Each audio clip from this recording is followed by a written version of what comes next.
नमस्कार, मैं हूं आशीष चित्रांशी और आप देख रहे हैं द न्यूज लॉन्चर। 1997 में विधायी सफर शुरू हुआ था अमित शाह का, जब पहली बार विधानसभा पहुंचे और फिर दिल्ली आए मोदी जी के साथ। और फिर तो दिल्ली में विजय पताका फहराते रहे। वो अश्वमेध का घोड़ा कोई रोक नहीं पाया अमित शाह का।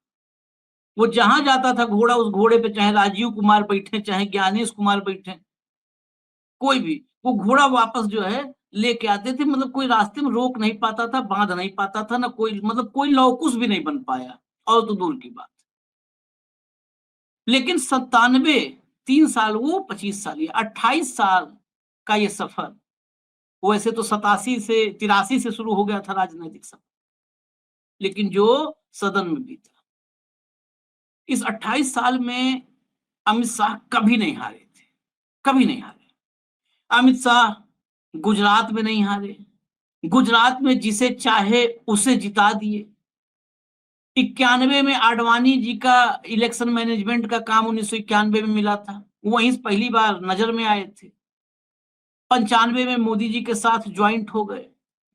और आज एक बात और बता दूं, भाजपा में मोदी से सीनियर है अमित शाह 1 साल। 1987 में जब ज्वाइन किए, उसके 1 साल बाद मोदी जी की ऑफिशियल ज्वाइनिंग हुई थी। तो खैर, वो ज्वाइनिंग अलग विषय रहा, कभी हारे नहीं। कोऑपरेटिव में घुसे, पहले संगठन में, संगठन मुट्ठी में किए। जब सदन में आए, सदन मुट्ठी में किए। कोऑपरेटिव में घुसे, कोऑपरेटिव मुट्ठी में किए। बेटे को गुजरात के क्रिकेट एसोसिएशन में उतारे, मुट्ठी में किए। बेटे को बीसीसीआई में लेके आए, मुट्ठी में कर लिए। गुजरात से दिल्ली आए, दिल्ली मुट्ठी में कर लिए। और दिल्ली मुट्ठी में मतलब देश मुट्ठी में। उनकी मर्जी के बगैर पत्ता नहीं हिलता। पर्ची पर जिसका नाम लिख देते हैं मुख्यमंत्री बन जाता है, पर्ची पर नाम लिख देते हैं मुख्यमंत्री बन जाता है। लोग कहते हैं ब्रह्मा लिखते हैं इस पे कपाल पे। ब्रह्मा का लिखा हो सकता है पिछले 11 साल में 2-4 बार जो है पोस्टपोन हो गया हो, लेकिन अमित शाह का लिखा पोस्टपोन नहीं हुआ, कभी नहीं हो पाया। पहली बार अमित शाह को करारी शिकस्त मिली, करारी शिकस्त मिली। इस शिकस्त के जब भीतर एक एक पार्ट का एनालिसिस आप सुनेंगे तो आपको लगेगा कुछ तो मामला अब गलत दिशा में जा रहा है, देश के लिए नहीं, शाह के लिए। शाह के सांसद, भाजपा के सांसद ने राहुल गांधी से हाथ मिलाया, सोनिया खड़गे सब आए और काम हो गया। इस अपमानजनक हार में अगर हमें पड़ताल करनी हो, और जैसा कि हम कर रहे हैं, तो इसमें अगर एक कैरेक्टर जिसने शाह को हरवा दिया अपने बड़बोलेपन से, शाह की सरपरस्ती में अहंकार से, जो अहंकार उस व्यक्ति में आया था, उसका नाम है निशिकांत दुबे। तो दुबे जी की भी कहानी बताएंगे। लेकिन इतना महत्वपूर्ण मामला है तो अकेले नहीं हो पाएगा कि भाऊ के बगैर। तो भाऊ को लाइए, ड्राइविंग सीट पे बैठाइए। स्वागत है भाऊ आपका। जरा चर्चा जब शुरू हुई है तो अब फिर तथ्यों पर आ जाते हैं। कॉन्स्टिट्यूशन क्लब 47 में स्थापना हुई थी।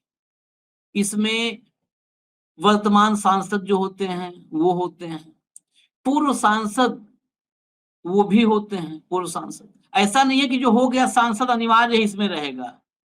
आशीष जी, हाँ 47 में जो संविधान सभा थी, चुनाव तो हुए नहीं थे, संविधान सभा के जो सदस्य थे उनका राजनीतिक और सामाजिक सामंजस्य बैठने के लिए किसी एक क्लब की स्थापना करनी थी। तो कॉन्स्टिट्यूशन क्लब ऑफ इंडिया हुई, और ये सिर्फ स्थापना हुई। 1965 से इसकी बिल्डिंग भी तैयार हुई, और विधिवत रूप से मुझे लगता है सर्वपल्ली राधाकृष्णन जी राष्ट्रपति थे, उन्होंने ये लोकार्पित किया। और तब से सांसद और पूर्व सांसद, बस यही इसके मेंबर हो सकते हैं। हाँ वही। और वो भी अनिवार्य नहीं है कि हर पूर्व सांसद इसका मेंबर ही होगा, वो भी नहीं। हाँ, तो 1200 के करीब मेंबर हैं। बातें तथ्यों पर। उसका चुनाव था, आज तक इस चुनाव की चर्चा आपने टीवी में नहीं सुनी होगी, नहीं सुनी होगी, कभी ऐसा हुआ ही नहीं। पहली बार था कि चुनाव लड़ने वाले दोनों पक्ष भाजपा के थे। एक प्रत्याशी थे राजीव प्रताप रूडी, पायलट और देश का स्किल भी डेवलप किया है उन्होंने। तो उनके स्किल की परीक्षा थी। वो 2009 से काबिज हैं। 2009 से उन्हीं के हाथ में है कॉन्स्टिट्यूशन क्लब। सचिव प्रशासन जो होता है वो सबसे बड़ी पोस्ट है, मतलब वही पूरा एडमिनिस्ट्रेशन देखता है इस कॉन्स्टिट्यूशन क्लब का, उस पद पर काबिज थे। सामने इस बार आ गए संजीव बालियान, मुजफ्फरनगर के पूर्व सांसद, जो इस बार हार गए और हार का ठीकरा उन्होंने राजपूत ठाकुर लॉबी पर फोड़ा। और ठाकुर लॉबी के मुखिया यूपी में कौन माने जाते हैं? योगी आदित्यनाथ। वो सब उन्हीं के इर्द गिर्द, वही जो है वही सेंटर में है, बाकी सब ग्रह उनके चारों ओर चक्कर काट रहे हैं। तो संजीव बालियान सामने थे।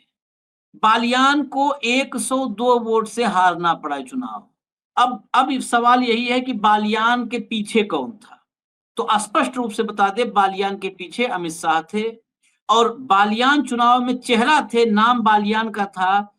पूरा का पूरा कैंपेनिंग निशिकांत दुबे के हाथ में थी। पूरा मैनेजमेंट जो कहते हैं ना, चुनावी प्रबंधन, वो पूरा निशिकांत दुबे के हाथ में था। अब जरा आते हैं तथ्यों पर। मैं एक बार पहले आपको दिखा दूं इसका जो रिजल्ट आया है। रिजल्ट जरा दिखा दीजिए एक बार फटाफट। ये रिजल्ट आपके सामने आ गया। Constitution club of India notice. सबसे ऊपर देखिए सेक्रेटरी एडमिनिस्ट्रेशन राजीव प्रताप रूडी, और उसके बाद नीचे सारे नाम है। ये सारे नाम हम आपको चर्चा में बता देंगे। ये हालांकि इन नामों का महत्व है, मैनेजमेंट में इनका बहुत महत्व है। यहाँ भूपेंद्र सिंह हुड्डा पुत्र भी आएंगे। All weather manager Rajeev Shukla भी अभी नजर आएंगे इसमें। तो वो ऑल वेदर मैनेजर है। तो ये सब आएंगे। हटा दीजिए, अब इसको हटा दीजिए इसको। जरा राहुल गांधी, मैंने थंब में जो लाइन लिखी है, उस हम लाइन हवाई नहीं लिखते सेंसेशन के लिए। राहुल गांधी से जो हाथ मिलाए जरा उसको दिखाइए, और यहीं पर सब खुल जाएगा। राहुल गांधी से पार्लियामेंट में मुलाकात हुई, और ये देखिए राजीव प्रताप रूडी से हाथ मिलाया। और राहुल गांधी ने पूछा राजीव प्रताप रूडी से कि ये कॉन्स्टिट्यूशन क्लब का चुनाव लड़ रहे हो ना? तो रूडी ने कहा हाँ, और उसके बाद बस ये तो बातें होती हैं, इशारों में बात हो गई। अब बात शुरुआत यहां से हुई और अंत भी दिखा देते हैं। जरा लाइए सोनिया गांधी मल्लिकार्जुन खड़गे। जो चीज शुरू होती है उसका अंत भी होता है। ये देखिए फोटो, ये फोटो सबसे महत्वपूर्ण है। और इसी फोटो को लेकर के निशिकांत दुबे अपने आप को और अमित शाह को सांत्वना पुरस्कार दे रहे हैं। होता है ना कई बार सांत्वना पुरस्कार, जो फेल हो जाता है बच्चे कहते चलो टॉफी तुमको भी मिला, तुम भी नीचे से टॉप किए हो। तो सांत्वना पुरस्कार ये दे रहे हैं निशिकांत दुबे अमित शाह। हटा दीजिए। अब ये बार बार निशिकांत दुबे का मैं नाम लूंगा, अमित शाह का नाम, तो आप लोग को लगेगा कि यार ये ऐसा तो नहीं पूर्वाग्रही ये सब है, निशिकांत दुबे से ज्यादा इनका स्नेह है। नहीं, निशिकांत दुबे को अपने कान से सुनिए आप। लाइए बाइट सुनाइए उनकी, निशिकांत दुबे को सुना दीजिए। ये डॉक्टर बालियान जीतेंगे, क्योंकि ये क्लब जो है वो आईएएस, आईपीएस, आईएफएस, पायलट ये सबके हाथ में चला गया है। उसको क्लब को बाहर निकालना है। ये केवल सांसद और पूर्व सांसद के हाथ में देना है। डॉक्टर बालियान को जिताना है। अब देखिए, ये बकायदे मतलब होता है ना कि कोई हिडन नहीं है कि पर्दे के पीछे से खुल्लम खुल्ला। और अमित शाह की स्टाइल है, ये उस स्टाइल के प्रतिनिधि हैं। खुल्लम खुल्ला खेलते हैं का आईएएस, आईएफएस और पायलट मतलब वही रूडी, उनको उड़ान भरने से रोकेंगे। अब एक और ट्वीट दिखा दो भाऊ, फिर तो एक हरि अनंत हरि कथा अनंता, फिर कहानी लंबी है। ये हारने के बाद वाला ट्वीट देखिए, दिलचस्प है ये दिखाइए जरा निशिकांत दुबे का ताजा ट्वीट। ये हारने के बाद, नतीजा आने के बाद, संसदीय क्लब के चुनाव में मैं संजीव बालियान जी के साथ था हूं। यह चुनाव बालियान जी के जीवन का ऐतिहासिक चुनाव है। इसने उनकी ताकत को दिखाया। कांग्रेस अध्यक्ष खड़गे साहब व सोनिया गांधी का क्लब के चुनाव में वोट देने आना उनकी जीत है। कांग्रेस के वरिष्ठ नेता, तत्कालीन सांसद तथा दिल्ली प्रदेश कांग्रेस के अध्यक्ष जयप्रकाश अग्रवाल जी ने भी जब 2005 तथा 10 का चुनाव रूडी जी के खिलाफ लड़ा था, तो सोनिया गांधी जी या उनके मंत्रिमंडल का कोई भी सदस्य वोट देने नहीं आए थे। संसदीय क्लब की गरिमा बढ़ाने के लिए संजीव बालियान को बधाई तथा राजीव प्रताप रूडी जी को जीत की शुभकामनाएं। ये अमित शाह के लिए सांत्वना पुरस्कार है। ये हालत कर दी, बताइए इस देश के। हाँ, ये इतने मूर्ख आदमी है, मैं बता रहा हूँ। हाँ, कई बार मुझे दया आती है, मुझे अमित हाँ, शाह जी पे दया आती है कई बार। हाँ, ऐसे हाँ, ऐसे लोगों को वो सेनापति बना के सामने भेजते हैं। उसने ये बता दिया कि सोनिया गांधी और खरगे का आने के मायने क्या है। हाँ, हाँ, हाँ। ठीक है, वो कितने बड़े हैं। इसी चुनाव में भाई अमित शाह भी आए, जेपी नड्डा भी आए, पीयूष गोयल भी आए। वो सोनिया गांधी और खरगे के सामने कहीं नहीं है। हाँ, ये कहने का मतलब है इस ट्वीट का हाँ, कि इंदिरा जी आई। होता ना शादी में बोले उनके यहाँ मुख्यमंत्री आए थे हाँ, और प्रधानमंत्री आके गए, उसका कोई नहीं, मुख्यमंत्री आए थे। हाँ, बताओ, विपक्ष के मुख्यमंत्री आए थे। अरे लेकिन तुम्हारे प्रधानमंत्री भी तो आए थे। तुमने विपक्ष के मुख्यमंत्री को आना इतना बड़ा महिमा मंडित किया कि तुमने प्रधानमंत्री की अवमानना की। कभी तुमने सोचा इस बारे में? भाई अमित शाह आए, जेपी नड्डा आए। अमित शाह का आना वर्तमान भारतीय राजनीति में, अमित शाह ने किसी के कंधे पे हाथ भी रख दिया तो एक मैसेज जाता है। यहाँ संजीव बालियान उनको लेने आए बाहर, संजीव बालियान उनको ले जाके वोट दलवा के वापस ले आए। संजीव बालियान कौन है भाई? क्या कद्दावर नेता है जो चुनाव लड़ लेगा यहाँ पे?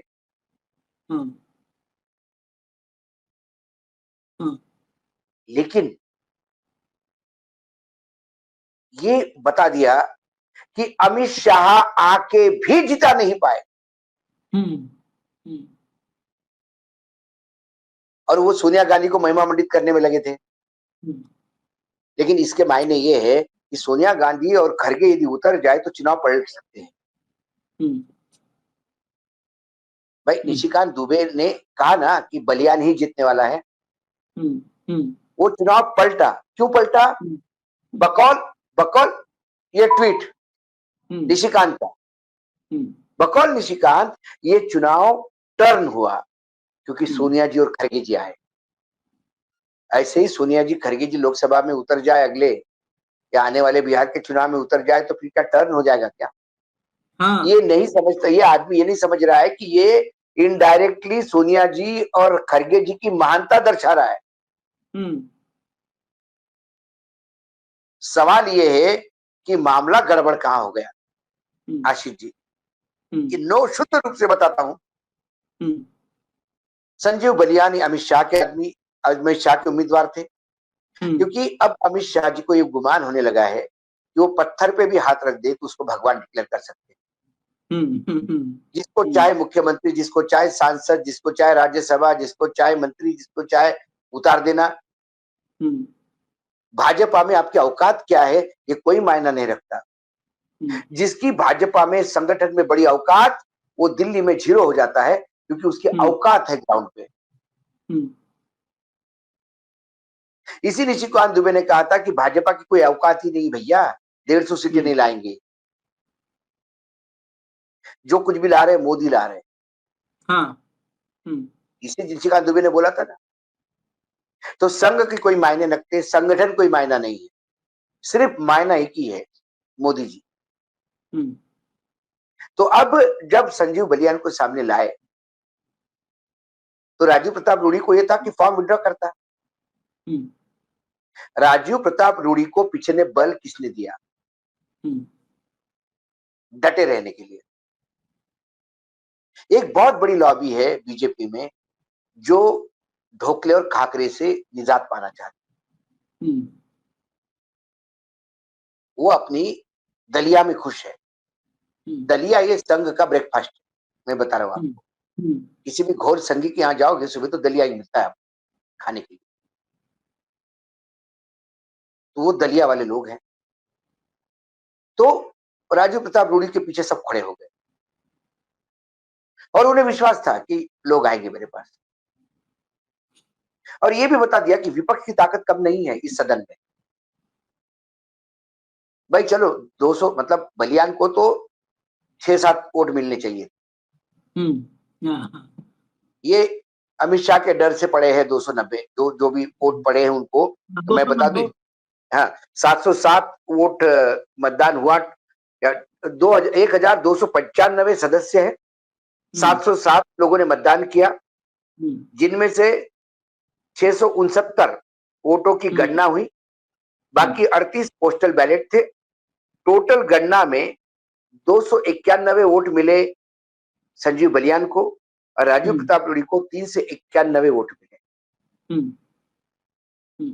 करीब करीब 100 का डिफरेंस है। मतदान में अमित शाह भी थे, जेपी नड्डा भी थे, तो कांग्रेस की तरफ से खड़गे भी थे और सोनिया गांधी भी थी। कुल मिलाकर सब लोग। अच्छा, राजीव प्रताप रूडी ने क्या किया?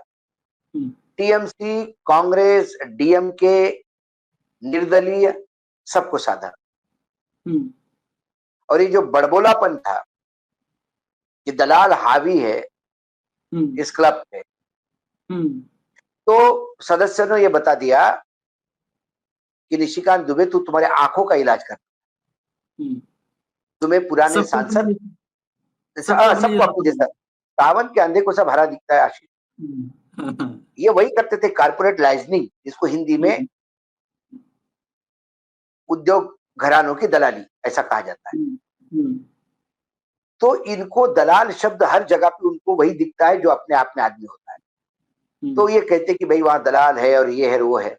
अब लोगों ने मोहर लगा दी कि तुम मूर्ख हो, तुम सबको अपने जैसे समझते हो, लेकिन वो नहीं है जो है वो। इस कॉन्स्टिट्यूशन क्लब में मैं अभी जनता के लिए बता दूं कि बहुत सारी चीजें हैं। एक बड़ा कॉन्फ्रेंस हॉल है, कॉन्फ्रेंस हॉल जहाँ पे अक्सर कई चीजें होती रहती है, अलग अलग प्रोग्राम्स होते रहते हैं। वहाँ पे बहुत बढ़िया रेस्टोरेंट है, वहाँ जिम है, बेहतरीन स्विमिंग पूल है उनका। और जो जिम है वो कहते हैं कि दिल्ली में गिनी चुनी जिमों में वो इक्विपमेंट होंगे जो वहां पे है। और ये जो जिम है इसको बीसीसीआई ने फाइनेंस किया। तो समय समय पे आपने देखा होगा कि कॉन्स्टिट्यूशन क्लब में, क्योंकि बहुत सारे पॉलिटिकल कार्यक्रम वहां होते तो हम जाते रहते हैं कार्यक्रम अटेंड करने। किसी को करना होता है तो वहीं पर जाता है, तो वहीं पे कर देते हैं। उनके ग्राउंड में शादियां भी होती है, तो समय समय पे वहां पे जो कामकाज या नए नए तरीके से चीजें होती रहती है, कंस्ट्रक्शन चलता रहता है, नया डेवलपमेंट होता है, इंटीरियर बदला जाता है। ये जो सारा कुछ है ये सचिव वो करते हैं, जो एडमिनिस्ट्रेशन है। अब इन चुनाव में क्या क्या हुआ? इस चुनाव में देखो, आश्चर्य की बात है आशीष, इस चुनाव में सचिव खेल, सचिव संस्कृति, कोषाध्यक्ष, ठीक है, इसमें खेल सचिव पद पर राजीव शुक्ला कांग्रेस के, मतलब राजीव शुक्ला मैं बोलता हूँ, कांग्रेस के नहीं बोलता मैं उनको, क्योंकि राजीव शुक्ला को खुद तो पता नहीं वो किसके है। सुबह कांग्रेस के रहते हैं, दोपहर को बीजेपी के होते हैं, रात को ममता के भी हो सकते हैं, और साउथ में तरफ देखे तो डीएमके के भी हो सकते हैं। राजीव शुक्ला ये भारतीय राजनीति के आलू है या पनीर है, हर जगह पाए जाते हैं। तो ये खेल सचिव पद पे है। सांस्कृतिक सचिव पद पे डीएमके के तिरुचि शिवा निर्विरोध चुनाव जीते, डीएमके इंडिया गठबंधन। कोषाध्यक्ष के लिए लोगों ने नामांकन वापस लिया, फिर डीएमके के पी विल्सन निर्विरोध हो गए, ठीक है। अन्य कार्यकारी सदस्य 11 चुने गए, जिसमें भाजपा के भी है, कांग्रेस के है, समाजवादी पार्टी है, टीडीपी है, टीएमसी है, छोटे मोटे अन्य दल है। तो इंडिया गठबंधन का कब्जा हो गया। यदि मैं ऐसा मानूं तो ये आश्चर्य नहीं होगा, क्योंकि राजीव प्रताप रूडी एक तो ठाकुर है, ठाकुर होने की वजह से वर्तमान जो लॉबी है, जो गुजराती जनता, भारतीय जनता पार्टी गुजराती समर्पित, गुजरात समर्पित, वो कहते हैं ना कांग्रेस गांधी घराना समर्पित, वैसे भाजपा गुजरात समर्पित जो है अभी, उनमें ब्राह्मण और ठाकुरों के लिए थोड़ा सा अलग ही एक एंगल है। उन्होंने जरूर एक ठाकुर को रक्षा मंत्री बना के रखा है, लेकिन वो रक्षा मंत्री सुबह से शाम तक अपनी रक्षा करने में ही विफल दिखता है बेचारा, 10 जगह अपमानित होता है, ठीक है। जो चीजें अनचाही चीजें होती है उनसे कहलवाते हैं, कई बार यू टर्न भी मारना पड़ता है, किरकिरी भी होनी होती है। दूसरी तरफ रूडी जो है ये ठाकुर है, ठीक है। अब ये ठाकुर उस जगह बैठेगा, ये तो थोड़ा ओबीसी वालों को नहीं गले पड़ता है मामला, ठीक है। तो ये कुल मिला के पूरा जो खेल हुआ, इसमें तुम्हें जातीय समीकरण भी दिखेंगे और सबसे ज्यादा भाजपा की अंदरूनी लड़ाई। भाई कंगना रनावत ने तो बोल दिया, कंगना जी अब कंफ्यूज हो गई। कंगना जी को क्या है, फिल्मी डायलॉग लिख के दो, सुना बराबर बोलती है वो, लेकिन डायलॉग भी कंफ्यूजन हो कि राम ने लक्ष्मण, मतलब कल डायलॉग ऐसा आ जाए कि राम ने रावण को गले में लगाते हुए कहा कि भाई तू बता विभीषण को कब मारे, तो कंगना बोली कि नहीं कुछ कंफ्यूजन है इस डायलॉग में, ये ऐसा नहीं है, रावण और राम गले नहीं मिले। वैसे ही उन्होंने कहा कि भाई बड़ा कंफ्यूजन कर दिया आप, दोनों बीजेपी के हैं, एक दूसरे के खिलाफ बोल रहे हैं, हमारे जैसे नए लोग तो कंफ्यूज हो जाएंगे। लेकिन भाई राजीव प्रताप रूडी के साथ मैं नहीं हूं ये बोलने की जरूरत है ही नहीं, क्योंकि राजीव प्रताप रूडी ने अब तय कर लिया कि वहां दलालों का अड्डा बनने नहीं देंगे किसी भी हालत में, छोटा मोटा इधर उधर का दलाल घुस भी जाए तो उसको दूर ही रखेंगे। तो राजीव प्रताप रूडी यकीनन निशिकांत दुबे को साथ आने नहीं देंगे, इसलिए निशिकांत दुबे ने पहले ही घोषित कर दिया कि मैं संजीव बलियान के ही साथ हूँ। बिल्कुल हो आप, संजीव बलियान के साथ रहिए, आपने रोका किसको, आजादी है पूरी। और उसके बाद उन्होंने कहा कि मैं उसको, मुझे लगता है कि उसकी बड़ी जीत है। अपनी हार को किसी की जीत बताना, ये जो ज्ञान है ये कारपोरेट दलाल ही बता सकता है। यदि कारपोरेट में आप जिसके लिए काम करते हैं उसने कहा कि हमको तो लाइसेंस नहीं मिला, तो वो अपने मालिक को ये नहीं बताता कि हमारा लाइसेंस नहीं मिला, हम फेल हो गए, और पहले जाके बोलता है सर अपने कॉम्पिटिटर को मैंने लाइसेंस मिलने नहीं दिया। अरे very good achievement, good achievement, हमारे लाइसेंस का क्या हो गया, नहीं हमको भी नहीं मिला लेकिन मैंने उनको नहीं मिलने दिया, कोई तीसरी पार्टी ले गई। ये कारपोरेट का खेल है। वही इन्होंने अपने ट्वीट में किया कि मैं संजीव बलियान के साथ हूं, कोई फर्क नहीं पड़ता। लेकिन कुल मिला के अमित शाह जी को पहली बार डिफीट होना पड़ा। डिफीट मतलब कहीं ना कहीं उनको ये समझ में आ गया कि वो पत्थर पे हाथ रख के भगवान बनाने की जो विधा है उनकी, वो गड़बड़ हो गई, ये नहीं हो सकती। इसके थोड़ा बैकग्राउंड में भी चलते हैं बाबू। बैकग्राउंड में दरअसल संजीव बालियान और राजीव प्रताप रूडी आमने सामने थे। राजीव प्रताप रूडी, संजीव बालियान तो चुनाव हार गए, राजीव प्रताप रूडी मोदी कैबिनेट से निष्कासित मंत्री हैं। इनको स्किल डेवलपमेंट से जब आउट किया गया उसके बाद से आज तक इनकी घर वापसी, मतलब मंत्रिमंडल में वापसी नहीं हुई। नहीं कहीं तवज्जो भी नहीं है, कहीं तवज्जो भी नहीं, कोई जिम्मेदारी नहीं है इनके ऊपर। टिकट बस किसी तरह इन्होंने अपना हासिल कर लिया, किसी तरह से हासिल कर लिया टिकट, और वो भी इनको फंसा दिया था लालू यादव की बेटी के सामने। हाँ, लालू यादव की बेटी के सामने इनको टिकट नहीं दिया गया था, इनको टिकट नहीं दिया गया था, इनका पॉलिटिकल करियर खत्म करने का एक प्रयास था। ऐसे जगह इसको फंसा दो कि यदि ये चुनाव हार जाए तो इसका पॉलिटिकल करियर खत्म, और जीत जाए तो पड़ा रहेगा एक सांसद। तो 12-13 हजार वोट से जीत के आए राजीव प्रताप रूडी। अब दूसरी तरफ बालियान है। बालियान को समझने के लिए, बालियान अजीत सिंह को हराए थे। बालियान इस बार भी ताल ठोक रहे थे, क्योंकि पहले चर्चा थी शुरुआत में जब जयंत जो है गठबंधन में थे अखिलेश यादव के साथ, तो ये चर्चा थी कि बालियान के सामने या तो जयंत आएंगे, नहीं तो जयंत की पत्नी जो है, वो शायद पारुल नाम है, वो आएंगी। तो बालियान थोड़ा थे टेंशन में कि हाँ हो सकता है मुकाबला कांटे का हो जाए। जयंत चौधरी को इसीलिए पूरी फील्डिंग बनी। जयंत चौधरी जब भाजपा खेमे में आ गए तो निश्चिंत हो गए, क्योंकि हरेंद्र मलिक, कांग्रेस के हरेंद्र मलिक को, जो है कांग्रेस सपा के हरेंद्र मलिक को वहां टिकट दिया गया। हरेंद्र मलिक एक बार सांसद रहे थे, लेकिन काफी वक्त हो गया, तो हरेंद्र मलिक को माना नहीं जा रहा था कि इतना मजबूत हो जाएंगे। संजीव बालियान निश्चिंत थे। संजीव बालियान चुनाव हार गए। चुनाव हारने के बाद इनडायरेक्ट नहीं कि घर में बैठ के, कमरे में बैठ के किसी गाली दी हो, माइक पर भाजपा के फायर ब्रांड संगीत सोम से इनकी तू मैं हुई जम के। संगीत सोम ने इनकी कोई इज्जत नहीं छोड़ी, और इन्होंने संगीत सोम की, क्योंकि इसी क्षेत्र में मुजफ्फरनगर में, सहारनपुर और मुजफ्फरनगर में कई ठाकुर महापंचायतें, राजपूत महापंचायतें हुई थी, और उसमें सबसे महत्वपूर्ण भूमिका संगीत सोम की थी, जिसने मुजफ्फरनगर के सरधना में महापंचायत करवाई। और संगीत सोम का कहना क्या था कि सरधना से मैं विधानसभा का चुनाव नहीं हारता, मुझे हरवाया बालियान ने।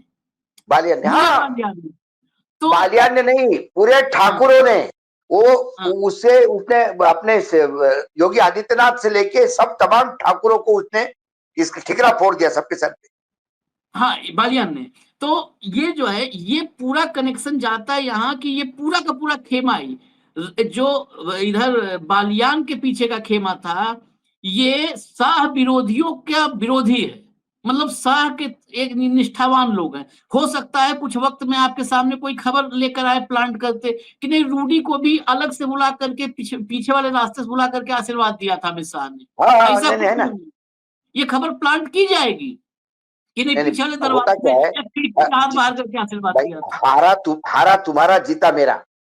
हाँ हाँ हाँ हाँ हाँ, हाँ। अच्छा, ये यहाँ पे क्या है, यहाँ पे अभी कोई राज्य सरकार तो है नहीं, ईडी की रेड दलवा के आप उनको मेंबर ऑफ असेंबली को या एमएलए को अपने पास ले लो और सरकार बदल दो।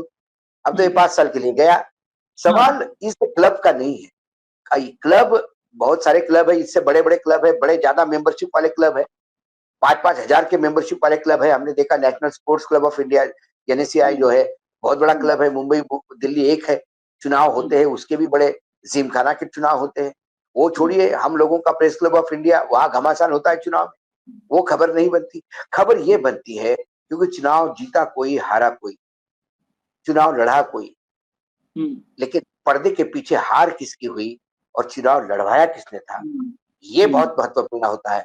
और पहली बार इस देश में 2014 से के पहले, जैसा आशीष जी ने कहा, गुजरात से लेके दिल्ली तक जो जो चुनाव लड़वाया, वहां सिवाय जीत का उन्होंने कोई और परचम लहराया ही नहीं।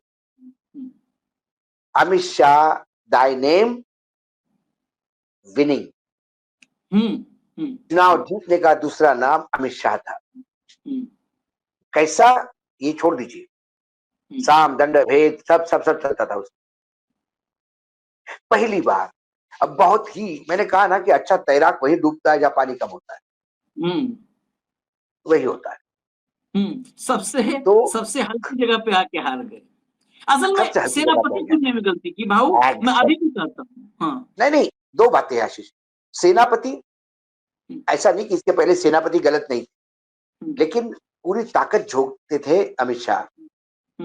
इस बार अमित शाह को शायद ये हो सकता है, ये उनका भी सोच बदल गया हो कि अरे मैं जब बड़े बड़े खेल कर सकता हूँ, ये तो बहुत ही छोटा है। जिम्मेदारी ऐसी दी ना, शाह में एरोगेंसी शायद हो ही ना। वो निशिकांत दुबे, वो आदमी चलता कहता हवा का रुख बदल दूंगा। बाबा, मैं कह रहा हूँ आपको, निशिकांत दुबे जो है ये एम्पलीफायर है। हाँ हाँ, क्या ने हूं कह दिया तो ये हूं 3 बार करता है।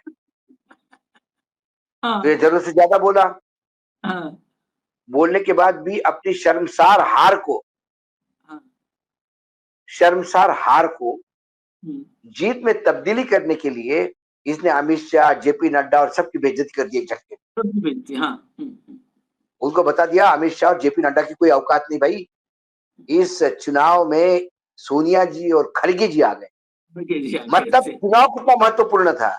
अरे मूर्ख, इस चुनाव में इस देश को चलाने वाले कई राज्यों के मुख्यमंत्री जिसको मिलने के लिए तरसते हैं, जो एक नजर से किस्मतें बदल देता है राजनीतिक लोगों की, जिसके लिए संघ भी सोच समझ के बात करता है, वो अमित शाह है।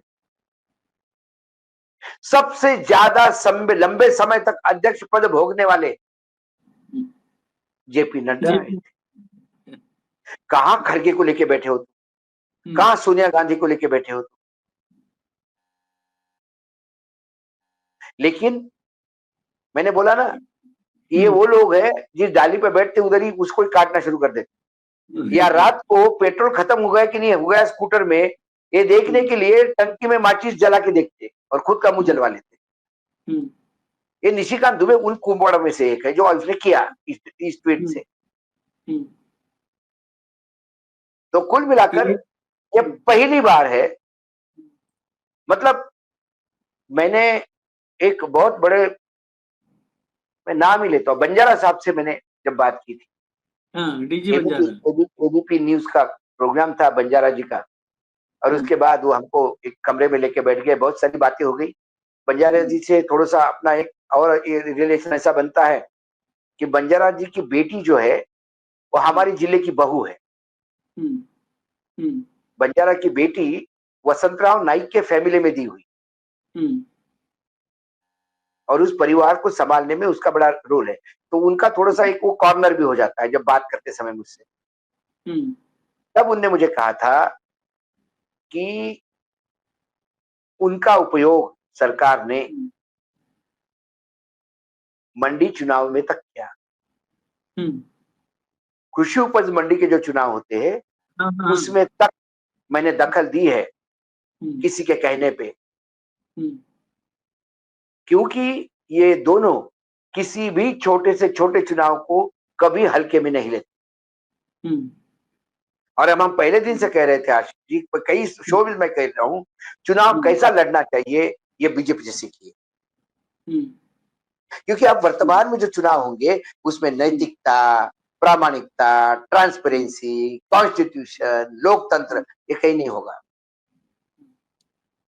आपको 4 वोट भी नहीं गिरे तो भी गन पॉइंट पे यदि आपने सर्टिफिकेट ले लिया तो भी आप चुनाव जीतने वाले और चुनाव के अच्छे प्रबंधक माने जाएंगे। लेकिन साहब उसने रिवॉल्वर के ये पे सर्टिफिकेट ले लिया है, भाई वो सब अलाउड है, सब अलाउड है। और चुनाव आयोग ने तो अब बोल दिया कि सब अलाउड है, मरे हुए लोग भी वोट देंगे और जिंदा हुए लोग खबरदार तुमने वोट दिया तो जिंदा चुनाव के दिन लाश बन के घर में रहेंगे और मरे हुए भूत वोट देके जाएंगे। और आप 4 जगह वोट डालोगे, क्योंकि हमने कहा एक वोट डाला तुरंत दूसरी जगह गया, वहां वोट डाला, 4-4 वोट। भाई आप महत्वपूर्ण इंसान, 75 साल में यदि एक आदमी एक ही वोट पे टिका रहे तो फिर क्या तरक्की की देश ने। अब मैं 4 वोट दे सकता हूं। हाउसिंग फॉर ऑल क्यों नहीं होगा? प्रधानमंत्री का हाउसिंग, बिल्कुल हाउसिंग फॉर ऑल हो गया। एक एक घर में 250-250 लोग रहने लगे। अब बिना छत का कोई आदमी रहा ही नहीं। ये सारे पैरामीटर्स नए नए गाड़े हैं इन्होंने, इसलिए ये चुनाव बहुत महत्वपूर्ण, और हम भी देख रहे थे इसमें, और हमको भी नहीं लगा था कि रूडी जी ऐसा करेंगे, लेकिन आज पहली बार पता पड़ा कि बीजेपी में बहुत सारे लोग हैं जो ढोकला और खाकरा नहीं खाना चाहते। ये बात तय है। ये सब हो जाएगा, सब हो जाएगा। जो भाउन कहा कि ऐसा ऐसे चुनाव होगा, चुनाव आयोग ऐसा कर देगा, और आखिर में सब होने के बाद हमारा सुप्रीम कोर्ट कहेगा कि जो हो रहा है वोटर फ्रेंडली है। फ्रेंडली है, यस। हाँ, वोटर फ्रेंडली है, आज ही बता दिए वोटर फ्रेंडली है SIR। नहीं, पहले तो ये कहेंगे कि जब एक चुनाव हो गया है, लोगों ने मतदान किया है, तो ये आप लोगों को शर्म आनी चाहिए कि आप इस चुनाव पे सवाल उठाते, शर्म आनी चाहिए। दूसरी बात, क्या आप वहां थे? क्या आप सभी बूथों पे थे? बात कर रहे हैं। तीसरी बात, लगातार चुनाव जीत रहे हैं नीतीश कुमार, एनडीए गठबंधन वहां लगातार चुनाव जीत रहे हैं, आपको शर्म आनी चाहिए ऐसा बोलने के लिए। वो और 5-10 चुनाव जीतने का मार्मा रखते हैं, क्योंकि कई लोग, मरे हुए लोगों को पुनर्जीवित किया है चुनाव आयोग ने, प्राण फूके हुए मतदाता बनाया है मरे हुए लोगों को। तो कल नीतीश की भी उम्र हो जाएगी, सभी को जाना है, हम और आप भी जाएंगे आशीष, लेकिन हम जिंदा नहीं होंगे, ये लोग जरूर जिंदा होंगे। चुनाव आयोग उनके साथ है। खैर, इस चुनाव ने आखिर में एक लाइन, इस कॉन्स्टिट्यूशन क्लब के छोटे से चुनाव ने ये बताया है, यहाँ नहीं, और ये संदेश दिया है, ये संदेश दिया है गुजरात लॉबी को कि ये आयोग, ये अदालतें आज कोई फैसला दे दें, कोई टिप्पणी कर दे, अदालत को भी कह रहा हूं, कोई टिप्पणी कर दें, बस इतना ध्यान रखें, जब मैं था तब हरि नहीं, अब हरि है मैं नाही। ये मैं ना कि मैं ही हूं, वो पत्थर छू दूंगा, तो ये मैं जब तक है, अगर आप लोग कहते हैं ना कि राम, तो राम मैं जिसके भीतर है, वहां अहंकार, मैं मतलब अहंकार, जब मैं था तब हरि नहीं, अब हरि है मैं नाही। जब हरि होता है तो मैं यानी अहंकार खत्म हो जाता है। तो अहंकार अगर कॉन्स्टिट्यूशन क्लब से खत्म हो जाए तो अच्छी बात है, नहीं तो देखते हैं कितने दिन, हाँ, कितने दिन आयोग और अदालतें कितने दिन ये चलाती हैं सिस्टम। देखते हैं। इजाजत दीजिए, धन्यवाद भाऊ, बहुत बहुत धन्यवाद, नमस्कार। धन्यवाद।